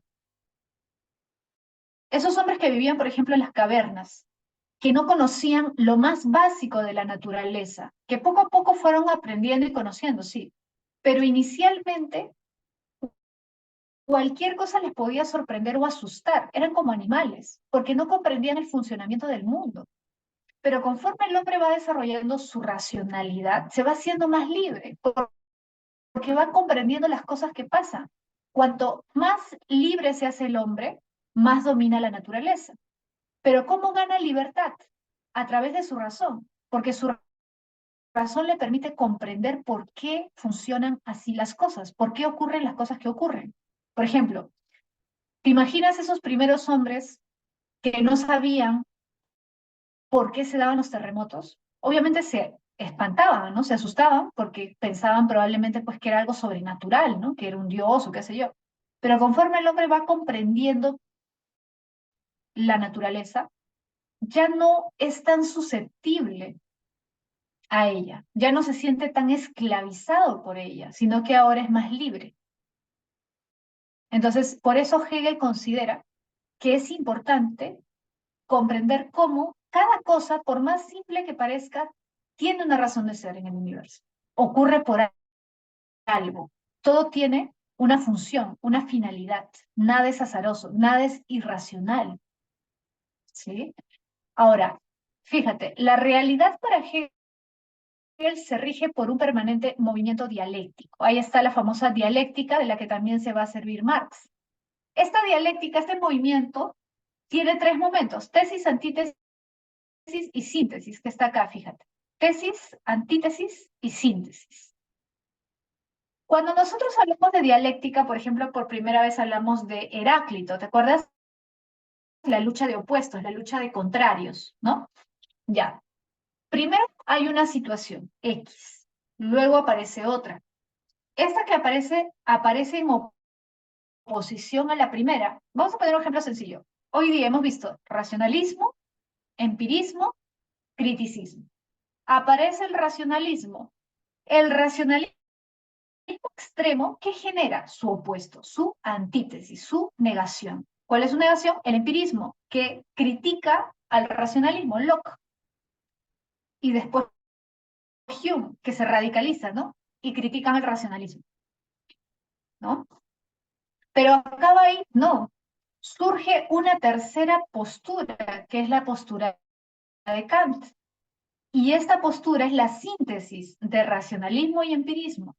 Es decir, esa lucha de opuestos, fíjate, no es destructiva. No es que una anula a la otra, sino que de la lucha de opuestos surge algo nuevo, algo diferente, pero al mismo tiempo surge porque se alimenta de estas dos que la precedían. O sea, es diferente, pero si no hubieran existido las dos anteriores, esta no existiría. Por lo tanto, de alguna forma también las contiene a ellas, es decir, las asume. Entonces tenemos tesis, racionalismo, antítesis, empirismo, síntesis, criticismo. Ese sería simplemente un ejemplo, ¿no? Pero ojo, la dialéctica hegeliana, este movimiento dialéctico del que habla Hegel, para él no es solamente para entender, por ejemplo, cómo ha ido evolucionando la filosofía, ¿no? Sino que sirve para todo.